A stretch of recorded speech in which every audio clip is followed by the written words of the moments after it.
Question number 48।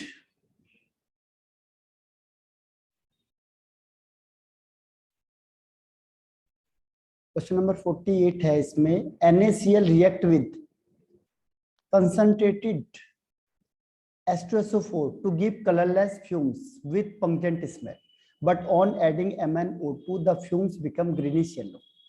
और reason है MnO2 oxidize HCl to chlorine gas which is greenish yellow. तो इसका answer क्या होगा? मैंने तो इसका लिखा था कि डी दोनों इनकरेक्ट है।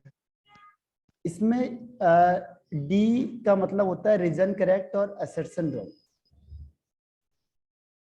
बोथ इनकरेक्ट भी होता है? नहीं, इसमें केमिस्ट्री में बोथ इनकरेक्ट का कोई ऑप्शन नहीं।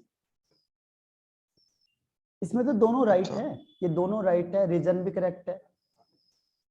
इसमें क्या होता है? मैंने क्लोरीन गैस को ग्रीनिश येलो होता है कलर। हाँ, तो NaCl जब क्या करेगा, रिएक्ट करेगा H2SO4 के साथ, ठीक है, और प्लस MnO2। तो यहाँ पे क्या होता है, पहले ये दोनों आपस में मिल जाते हैं और यहाँ पे इन दोनों को मिलके बन जाता है HCl गैस। ठीक है, HCl गैस क्या होता है? कलरलेस होता है। Colourless fumes with pungent smell gas होती है HCl। अब यहाँ पे जैसे HCl में आप क्या करोगे, MnO2 डालोगे, ठीक है, तो ये MnO2 क्या करेगा, इस HCl को कन्वर्ट कर देगा क्लोरीन में, तो यहाँ से क्लोरीन गैस मिलेगी आपको, तो उसका कलर होता है ग्रीनिश येलो। ठीक है, रीजन क्या बोल रहा है कि जो MnO2 होता है ये कैटलिस्ट का काम करता है, यहाँ पे कैटलिस्ट या ऑक्सीडाइजिंग एजेंट का, तो ये ऑक्सीडाइज करेगा HCl को क्लोरीन गैस में, जिसका कलर होता है ग्रीनिश येलो। इसीलिए ये भी करेक्ट है, ये भी करेक्ट है और रीजन भी करेक्ट है, यानी ए इज द राइट आंसर। हाँ, ठीक। अब क्वेश्चन नंबर आते हैं 49। 49 तो यही है। assertion है कि SF4 cannot be hydrolyzed but SF4 can be, SF6 cannot be hydrolyzed but SF4 can be, और रीजन है 6 ए है। F atom. हाँ, इसका ये बिल्कुल सही आंसर है, क्योंकि SF4 में क्या होगा, देखो 1 2 3 4 5 6, एक तो S का साइज स्मॉल है, स्मॉल साइज हो गया, दूसरा इसमें 6 फ्लोरीन हो गया इसके अराउंड में, तो इसमें बन जाएगा ऑक्टाहेड्रल स्ट्रक्चर। जो वाटर मॉलिक्यूल है, उस वाटर मॉलिक्यूल में जो ऑक्सीजन होता है ये क्या कर सकता है, इसमें अटैक नहीं कर पाता, यहाँ पे अटैक करना मुश्किल हो जाता है, डिफिकल्ट टू अटैक, डिफिकल्ट हो जाता है अटैक करना। ठीक है, तो जब डिफिकल्ट हो जाएगा अटैक करना तो रिएक्शन, क्योंकि इसको प्रोटेक्ट कर दिया 6 फ्लोरीन एटम, लेकिन SF4 कर देगा आराम से। SF4 में क्या है, 4 फ्लोरीन है, तो यहाँ पे क्या होगा, इसको जो H2O है वो आराम से यहाँ पे अटैक कर सकता है, इसीलिए SF4 क्या होता है, इजिली हाइड्रोलाइज हो जाता है और H2O नहीं होता। ठीक है, तो A is the right answer. अब क्वेश्चन नंबर 50 बताओ, SF6 इज नोन और HCl6 इज नॉट। इसका रीजन कह रहा है कि फ्लोरीन का साइज छोटा होता है, फ्लोरीन का बड़ा होता है, इसीलिए। हाँ, ये भी बहुत करेक्ट है, ए है। हाँ, इसका भी आंसर ए है, क्योंकि फ्लोरीन होगा, छोटा साइज होता है, इसीलिए क्या हो गया, फ्लोरीन यहाँ पे ये 6 में आ गया। ठीक है, लेकिन Cl का साइज बड़ा होता है, तो बड़े होने की वजह से रिपल्सन हो जाएगा इसमें, और रिपल्सन हो जाएगा तो क्या होगा, ये बड़े साइज होगा, रिपल्सन होगा, तो ये एग्जिस्ट नहीं कर पाता, इसीलिए इसका रीजन भी करेक्ट है और असर्शन भी करेक्ट है। तो इसका आंसर हो जाएगा क्या, ए आंसर। अब क्वेश्चन नंबर आता है 51। ओजोन इज थर्मोडायनेमिकली अनस्टेबल, और रीजन कह रहा है ये unstable of ozone into oxygen result in the liberation of heat and an increase in, इसका ए आंसर 51 का ए। हाँ, तो 51 में क्या है कि ओजोन होता है, देखो अगर मैंने कहा ऑक्सीजन, तो ओजोन है, ओजोन को साइलेंट इलेक्ट्रिक फील्ड उसमें रखते हैं, इलेक्ट्रिक डिस्चार्ज में, तो ये बन जाता है ऑक्सीजन। लेकिन अगर जैसे आपने इसको हाई टेम्परेचर दोगे, हाई टेम्परेचर में जो है, सॉरी, ऑक्सीजन है उसको इलेक्ट्रिक साइलेंट देते हैं डिस्चार्ज, तो यहाँ पे बनता है ओजोन। लेकिन अगर आपने टेम्परेचर को बढ़ा दिया तो ये क्या होता है, जो ओजोन होता है वो हाई टेम्परेचर में अनस्टेबल होता है, अनस्टेबल होता है किसमें, हाई टेम्परेचर में। क्यों होता है, क्योंकि ये टूट जाएगा और ओजोन बना देता है, फिर ऑक्सीजन गैस बना देता है, ठीक है। और यहाँ से क्या होता है, लार्ज अमाउंट ऑफ हीट क्या होती है, रिलीज होती है। लार्ज अमाउंट ऑफ हीट क्या होती है, रिलीज होती है, ठीक है। और रैंडमनेस क्या होगा, ज्यादा हो जाएगा। रैंडमनेस का पता कैसे चलेगा, देखो नंबर ऑफ मॉलिक्यूल्स बढ़ जाना। जैसे आप इसको करोगे, ओजोन को आपने क्या किया, डिकम्पोज किया, तो ओजोन के 2 मॉलिक्यूल है, जबकि ऑक्सीजन के 3 मॉलिक्यूल बनते हैं। तो जितने मॉलिक्यूल ज्यादा होंगे उतना रैंडमनेस ज्यादा होगा। एंट्रोपी का मतलब होता है रैंडमनेस। जितने ज्यादा लोग होंगे उतना क्या होगा, रैंडमनेस डिसऑर्डर ज्यादा हो जाएगा। इसीलिए ए इसका आंसर हो जाएगा। दोनों करेक्ट है और रीजन भी करेक्ट है। अब question number 52, HI cannot be prepared by the reaction of Ki with concentrated H2SO4 और रीजन कह रहा है कि HI has lowest HX bond strength among halogen acid। तो 52 का क्या इसका आंसर ए है? है, ए किया मैंने, नहीं, इसका आंसर है बी। रीजन देखो करेक्ट नहीं है। इसमें हाँ, रीजन करेक्ट नहीं है इसका, ठीक है।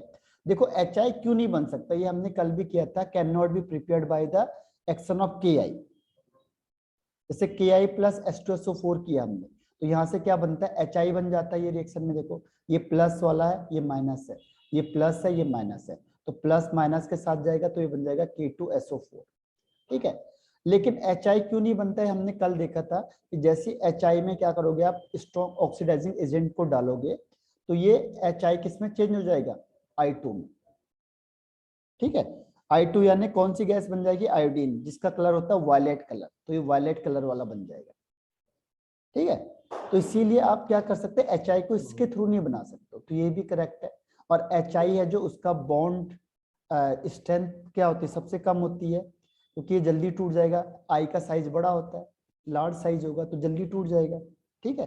इसीलिए बॉन्ड स्ट्रेंथ इसकी कम होगी। तो दोनों करेक्ट है, लेकिन reason is not correct, reason is not. तो बी इसका आंसर हो जाएगा, ठीक है। तो 52 का आंसर बी। अब 53 पे आ जाते हैं। 53 assertion कह रहा on heating NaCl with concentrate H2SO4 HCl is produced। और रीजन क्या है कि concentrate H2SO4 oxidize HCl produced to Cl2।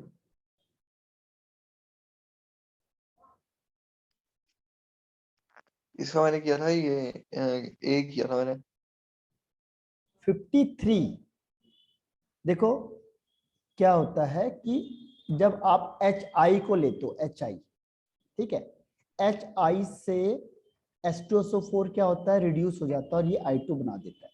लेकिन HCl या HBr के केस में ऐसा नहीं होता, ध्यान रखना, इसमें Cl2 नहीं बनेगी, या Br2 के केस में Br नहीं बनेगा, ध्यान रखना, इसमें Br नहीं बनता, केवल HI बनता है, क्योंकि HI स्ट्रॉन्ग होता है ना, ये स्ट्रॉन्ग रिड्यूसिंग एजेंट होता है, जबकि ये तो वीक होते हैं, HCl या HBr वीक होते हैं, तो ये चेंज नहीं होते, ध्यान रखना, ठीक है। तो इसमें ये वाला स्टेटमेंट रॉन्ग हो गया। ये HI वाला केस दे रहा हूं, अगर यहाँ पे HI होता और ये प्रोड्यूस करता I2 तो ये बिल्कुल सही था, लेकिन HBr और HCl के केस में ऐसा नहीं होगा, ठीक है। तो ये तो रीजन रॉन्ग हो गया, तो ये 100% राइट होगा, तो इसीलिए आंसर हो जाएगा सी। सी आंसर हो जाएगा, 53 का आंसर हो जाएगा सी। अब 54 है, fluorine is a strong oxidizing agent और रीजन है electron gain enthalpy of fluorine is less negative.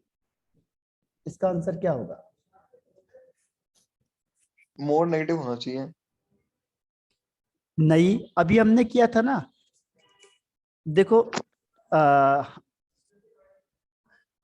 इसमें जो Eg की वैल्यू होती है वो नेगेटिव में ही आती है, ठीक है। जैसे मैंने कहा Cl और F, तो जो Cl है इसकी नेगेटिव वैल्यू ज्यादा होती है, ध्यान रखना, इसकी नेगेटिव वैल्यू ज्यादा होती है, negative value, more negative value होती देन फ्लोरीन। अब बताओ इसका आंसर क्या होगा, ए होगा इसका, दोनों करेक्ट।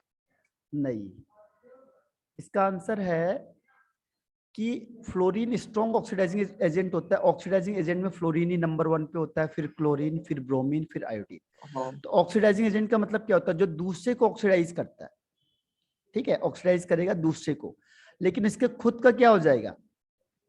Reduction reduction. और रिडक्शन का मतलब इलेक्ट्रॉन गेन करना या लूज करना? Electron gain. गेन तो करना। जो फ्लोरीन होती है इसकी इलेक्ट्रॉन नेगेटिविटी हाई होती है, हाईएस्ट होती है ना, और उसकी वजह से इलेक्ट्रॉन को गेन जल्दी करता है, इसीलिए तो इसका ऑक्सीडाइजिंग एजेंट हाईएस्ट होता है। ऑक्सीडाइजिंग एजेंट का मतलब जो दूसरे को ऑक्सीडाइज करेगा लेकिन खुद का रिडक्शन।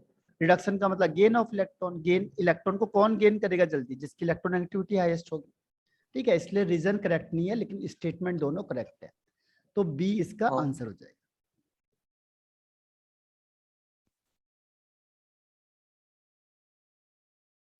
अब आते हैं क्वेश्चन नंबर 55 पे। समझ में आई है? Yes sir. 55 है आपका, sulphur belong to same group in the periodic table as sir मैंने ऑक्सीजन। यही तक करे थे। अच्छा, यहीं तक किया आपने अभी। Yes sir. तो